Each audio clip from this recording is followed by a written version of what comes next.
Welcome back to the show. Oh my, are things heating up? Somebody roll that beautiful intro.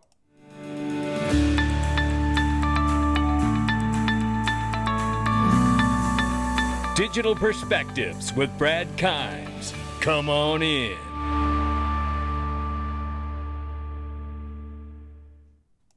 Welcome back to the show. You can follow us on Twitter, YouTube, and digperspectives.com for exclusive content. Right now, $2.18 trillion market cap for crypto. The market is off by 5.3%. Bitcoin, 59,500 plus, now dipping back under 60,000. 2,400 plus, almost 2,500 for Ethereum. 117 billion plus market cap for USD Tether. Number 6 spot's USDC at 34 billion plus market cap. Number 7 spot is XRP at 57 cents now, off by 3.1 on the 24-hour and off by 3.7 on the 7-day. Range of price between 55 and 60 cents. You can see we're going the wrong way, ladies and gentlemen.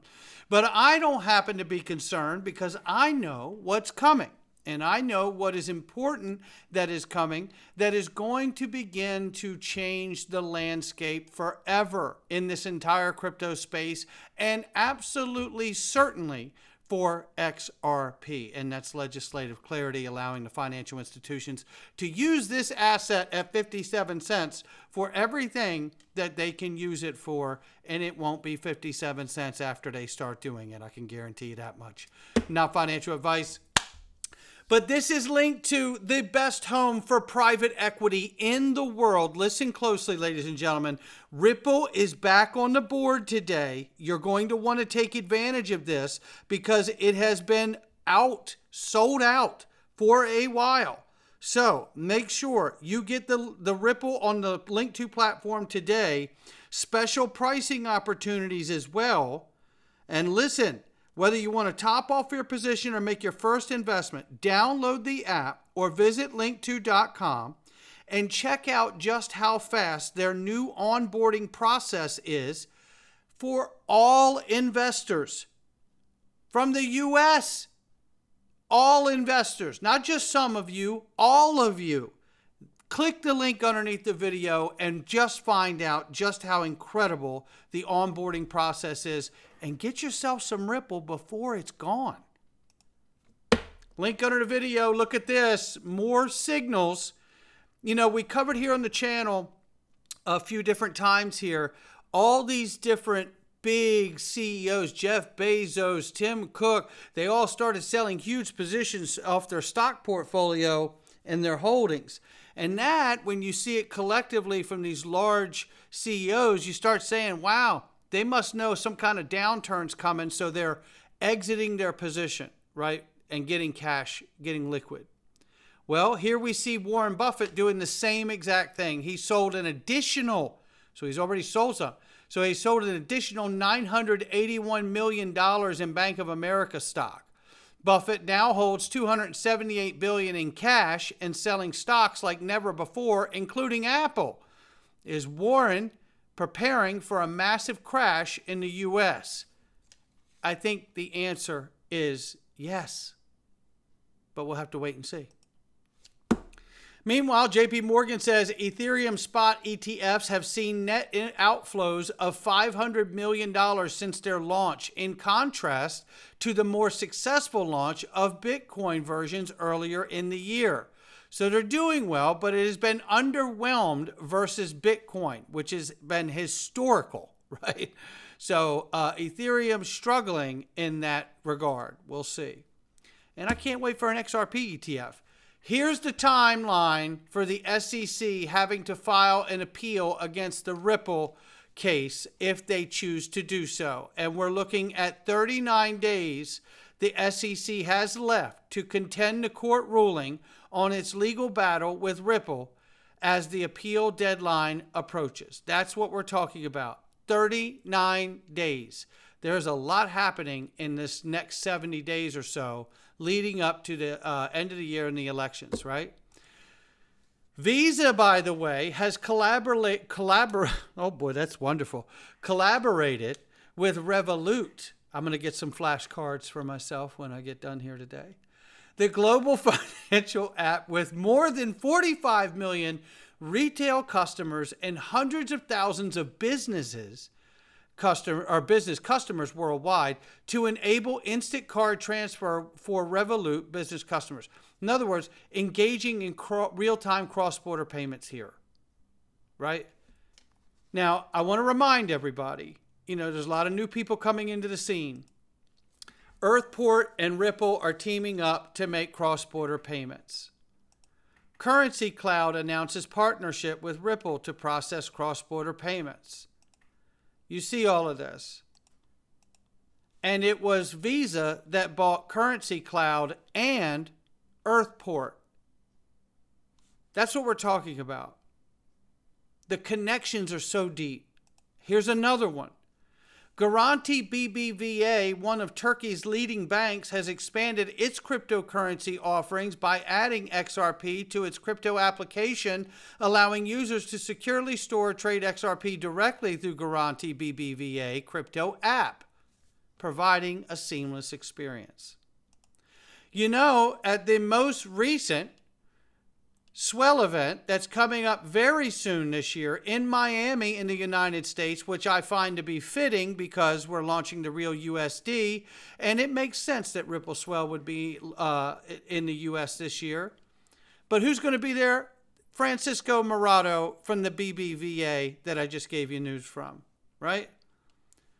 Mazin El-Jundi from Revolut is also going to be there. Are you seeing this? Now, you can't make this up. This is the level of people that will be at Swell. This is remarkable, ladies and gentlemen. And we know that Bank of America has Ripple in their patents, right?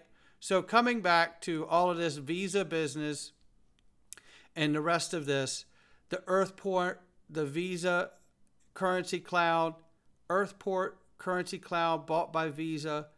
They're working now with Revolut. Revolut's going to be at Swell. BBVA is going to be at Swell, which we just gave you this news. Look at what's happening. The fast payment system, the FPS, is a 24-hour service with the Bank of Russia that allows you instantly transfer money between accounts in different banks using a mobile phone number, pay for purchases, services and taxes, and perform other transactions. Shout out to Megan for this one. Give Megan a follow here. And all of this is being brought up to show you that, look, with the Visa Revolut connecting that way and showing you the indirect connections between Earthport and Currency Cloud to Visa, I'm showing you that this is the next leg and step connecting business to consumer, what they call B2C. We constantly harp and focus on information here that is B2B, right? Business to business, enterprise to enterprise, like this. But this is opening up too to allow people to use this as well. Or when we focus on these large enterprise connections between BRICS coalition partners and Ripple connections. We know we have them, but what's left here to talk about? What's left to talk about is now that we're seeing, and we've known forever that the market infrastructure has been built on the backside. We know about a ton of the partnerships, whether it's Bank of America, Revolut, BBVA, whoever, you name it, Visa, all the connections, direct and indirect. We know about them. But now we're getting to the place where this is about to be turned on so the B2B can work, business to business connection can work, and the B2C, which is business to consumer. That's where Visa is going to come in with the partnership with Revolut, right?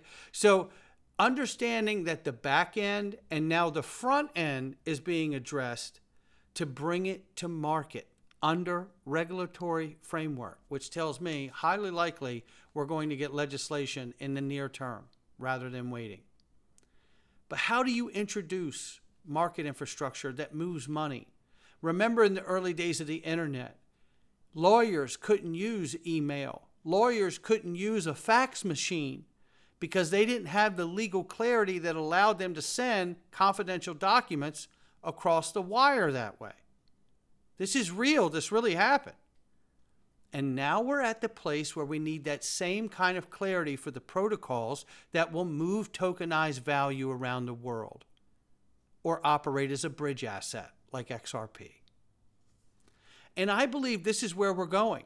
I believe this is the moment that we're at, where we're getting ready to see that legislation from the United States, the largest economy of the world, a superpower who has the luxury of their national dollar and the accountability and responsibility as their national dollar serves as a world reserve currency, to begin to introduce something that can begin to release the spillover shocks on that dollar and the rest of the world and the global economy. And I think introducing a bridge asset like XRP and XLM are the way to get that done. And here are connections right here that suggest the same exact thing. Shout out to BondCrypt for this and NerdyX. Let me note Jack Kemp's observation at that. If you're reading between the lines the way BondCrypt says, this gets easy to see where XRP's role could play a major, major part in the new financial system as a bridge currency.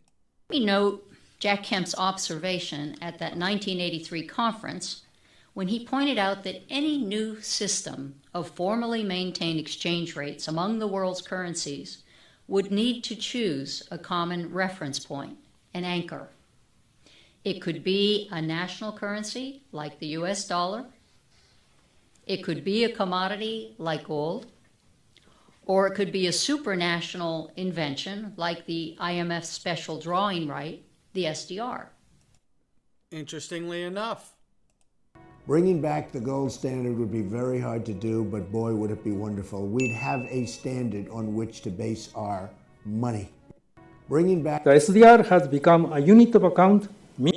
The SDR, he is saying, I know he has an accent, so I just want to clear that up for everybody. He's saying SDR is a unit of account. This is the former governor of the Bank of Japan, talking exactly like the way Judy Shelton was talking, who was also a nominee to be the Federal Reserve Chair just a short time ago. Means of payment and value storage for many international institutions. So the SDR could serve as that bridge, but it doesn't currently right now in its paper form have the ability to serve as a functional bridge, or it would have already been done so. That's where XRP has been talked about over years about becoming the electronic SDR, right? Themselves, tokenized assets could improve the financial system only incrementally. If tokens were to trade through existing financial pipes, they would have to rely on the same long and complex sequences of messages passed back and forth between financial institutions. And these complex sentences are the cause of many costs and delays in today's financial system. To unleash the promise of tokenization, i.e. to deliver a giant leap, we need to bring the different kinds of tokens together. Commercial bank money, central bank money, tokens on different assets. Unified ledgers are the platforms where this can happen. Once these different tokens are brought together in the same programmable platforms, new functionalities can be deployed, like smart contracts and composability. With them, sequences of transactions could be automated and seamlessly integrated. This would eliminate the need for manual interventions and redundant compliance controls, two issues that significantly delay transactions along the chain of a cross-border payment. It would also enable simultaneous instant payments and immediate and simultaneous settlement across a whole range of assets. Tokens could, in principle, contain any financial asset, but tokenized money is a core requirement. As Yuval Noah Harari, whom you will have the pleasure to listen to in this conference, said, "Money is the most universal and most efficient system of mutual trust ever devised." The unified ledger system would build on the trust of the two-tier system of today's financial system. All transactions are carried in commercial bank money, but their final settlement happens in central bank money. Now let's talk about the unified ledgers here, right? So unified ledgers meaning, you have to have something, to me, that can be interoperable with all the ledgers. And let's understand this. The XRP ledger also serves and operates as a decentralized exchange for the world, but it doesn't unless the world is plugged into it. It doesn't operate at its full scale intended use if that decentralized ledger doesn't have every tokenized thing of value plugged into it, so it can therefore make a market at that central location, right? That decentralized exchange or DEX. So, in understanding this, we have to know that, first of all, XRP can be looked at as a payment token right now. But the long-term conversation is, will it become a currency? And currently, right now, that is exactly what the Federal Reserve and the U.S. Treasury are considering doing with cryptocurrency, is reclassifying it as currency. And if they do, that may usher in the need to introduce a bridge currency like XRP to begin to introduce even more currencies, more digital assets to the world. Not just the government money of the world, the central bank money of the world, but also other assets as well. And in order to keep that sovereignty of all these countries' money protected, you could introduce a bridge currency so it complements the system instead of harm it. That's how close we are. We are very close now. I really do believe that. Not financial advice from me or anyone else. It's just my digital perspectives. I'll catch all of you on the next one.